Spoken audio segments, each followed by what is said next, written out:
Assalamualaikum warahmatullahi wabarakatuh. Sahabat Lentera Kolbi yang dirahmati Allah. Ternyata di balik rokok ada sesuatu wali Allah yang menginspirasi kehidupan.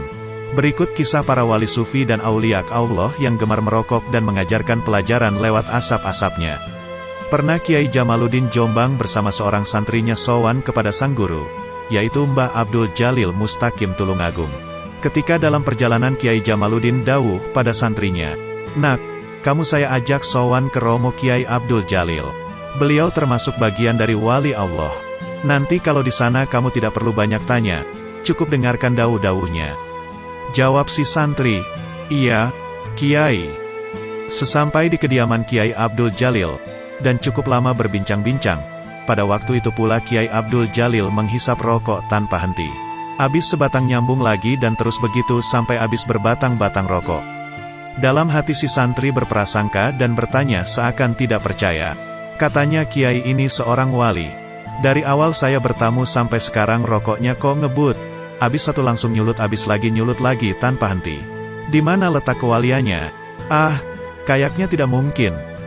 Dengan spontan Kiai Abdul Jalil berkata, "Kiai Jamal, lebih baik merokok tapi selalu ingat Allah daripada tidak merokok tapi suka ngurusin orang lain yang sedang menikmati rokok tapi hatinya lalai pada Allah." "Enjih, leres Kiai." "Ya benar, Kiai," jawab Kiai Jamaluddin.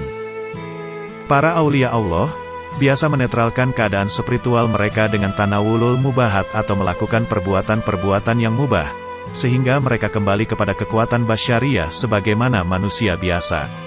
Toh merokok hukum yang paling kuat adalah makruh, dan makruh masih dalam batas mubahat juga.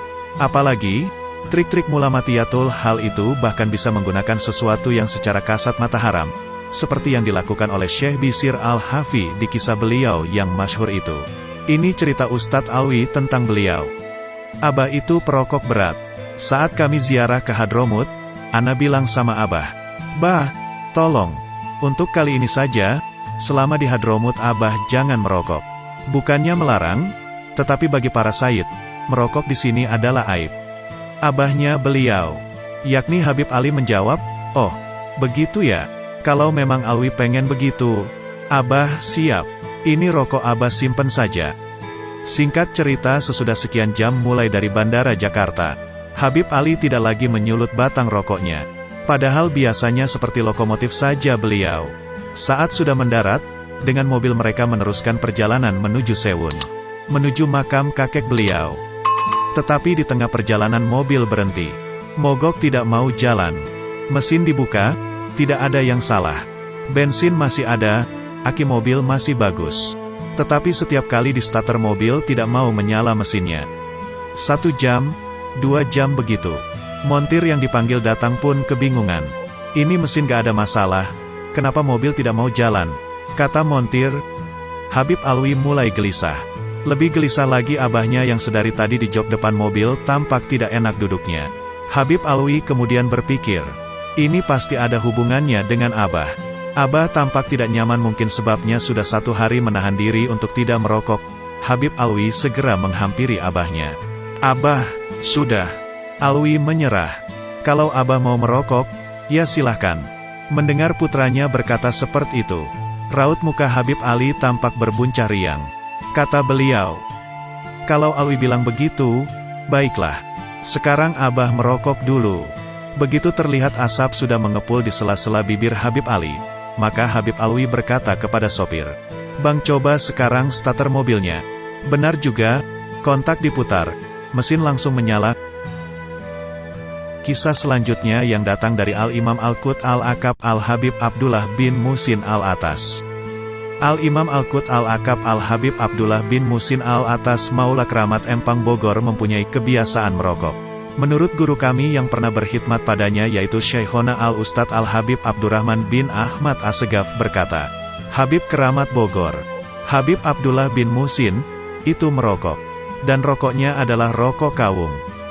Pernah satu kali murid beliau yaitu Al-Habib Ali bin Abdurrahman Al-Habsyi dari Kuitang mengunjunginya, dan pada waktu itu Habib Abdullah bin Muhsin baru saja mendapat hadiah rokok mahal dari pembesar Belanda. Melihat kedatangan Habib Ali ke Empang, Habib Abdullah sangat senang dan berkata sambil memberikan hadiah untuknya, "Ya Habib Ali, Ini rokok mahal buat engkau. Mengetahui hal tersebut, Habib Ali mau tidak mau menerimanya dan ditaruh di kantongnya karena beliau tidak merokok.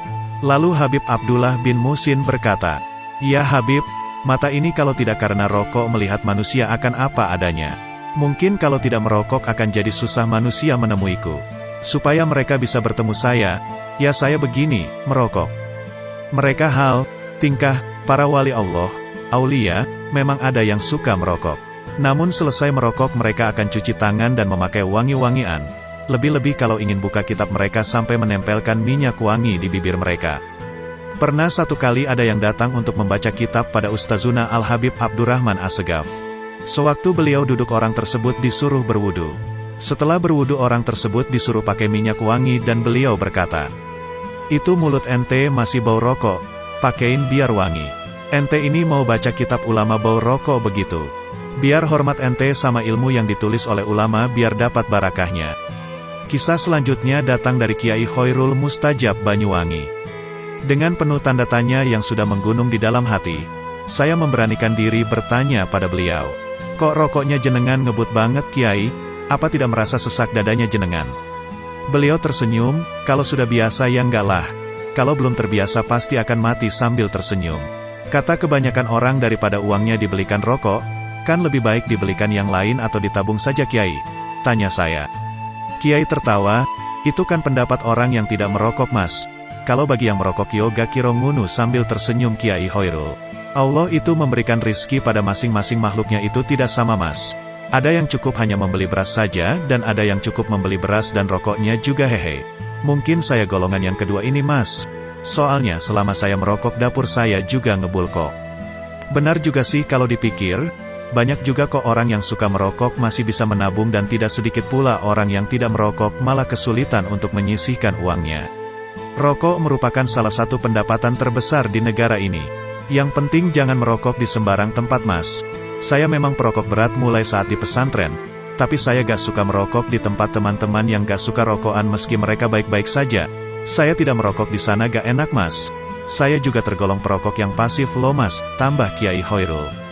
"Loh kok bisa perokok pasif Kiai?" tanya saya. "Lah iya saya kalau merokok sambil jalan-jalan itu gak enak alias gak bisa menikmati Mas. Jadi kalau saya merokok itu ya begini, sambil duduk dan ngopi," jawab beliau. Saya dan seisi ruangan kecil